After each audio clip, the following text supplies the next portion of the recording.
You Americans, you are too kind. You don't understand real evil. Years ago, I sat across from a former police commissioner from Beijing. We were discussing things that we had both seen: abuses, prisons, a system he had grown up in, and a system I had spent years exposing. He looked at me with a strange mix of pity and cynicism and said something that I've never been able to forget. He said, "You Americans, you are too kind. You don't understand real evil." He didn't mean just Americans, and he didn't mean that we were nice. He meant that we were sheltered. He meant that we operated on a fundamental assumption that the people in power, whether it's in government, finance, or culture, were basically playing by the same human rules as the rest of us. Now, with the release of the Epstein files, I think, for better or for worse, that shelter is finally gone.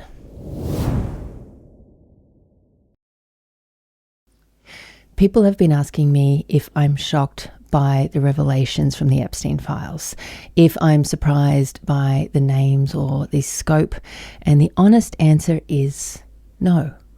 When you spend over a decade interviewing survivors of state-level crimes, when you look into the eyes of people who have been processed by regimes that view them as nothing more than biological inventory, you stop asking if this kind of evil exists, and you start studying how it works. I spent years documenting one of what I think is the worst ongoing crimes in the world, the state-sanctioned killing of prisoners in China for their organs. It is a practice so callous that I made a documentary about it called Hard to Believe, because that is the true nature of this crime. The horror isn't just in what happens, it's in how impossible it is for regular people to accept that it's real. It takes time for people to catch up to what they already know but just cannot yet bear to see. And that is where we are right now. The strong temptation is to just look away. I get that. People want to treat this as a scandal about maybe a few bad apples or a specific group of monsters. We want to believe that so that we can go back to sleep. But that is the path of a false normality. It is comfortable, but it is a lie. The reality is that there are systems in power, political, financial, and social, that do not view you or me as a human being. They view us as a commodity. Now, I used to ask the same question that you might be asking. How can anyone be that cruel?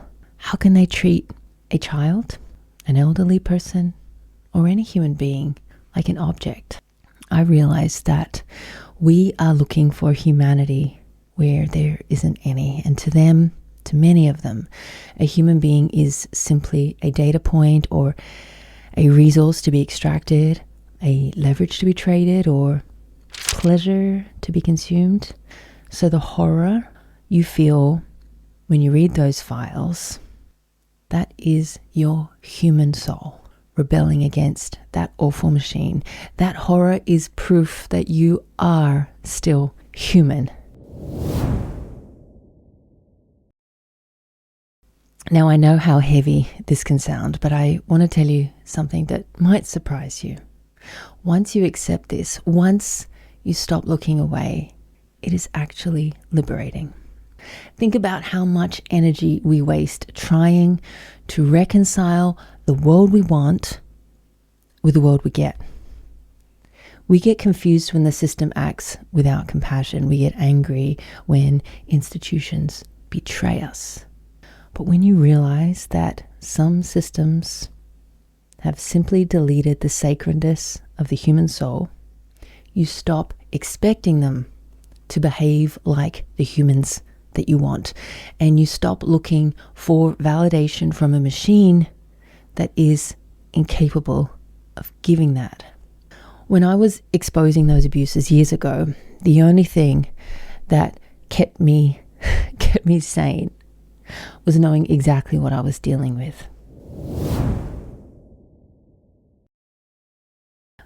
So the files are out, well, at least half of them. The shelter is gone. We cannot unknow what we now know, but this is your advantage because we see it. We can now reject it. Because every time you refuse to treat a person like a transaction, every time you remember that the person in front of you is a miracle and not a product, you are breaking the machine. Now, I know this can be really heavy. Looking directly at evil leaves a mark on you. It can leave you feeling cynical or exhausted. I felt that too, and sometimes it still gets to me, but this is why I've started a separate audio-only series on my Substack called The Weekly Antidote. It's not about the news. It's not about the darkness. It's a quiet space where we can just focus on how to keep our sanity and spirit clean while living in a world like this.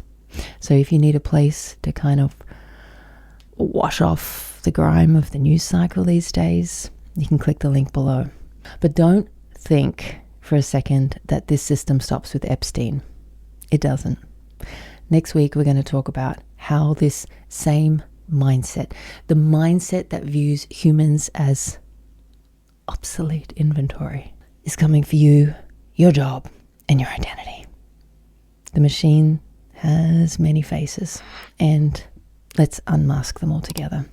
Thanks for watching. I'm Kay Rubicek. Please stay human.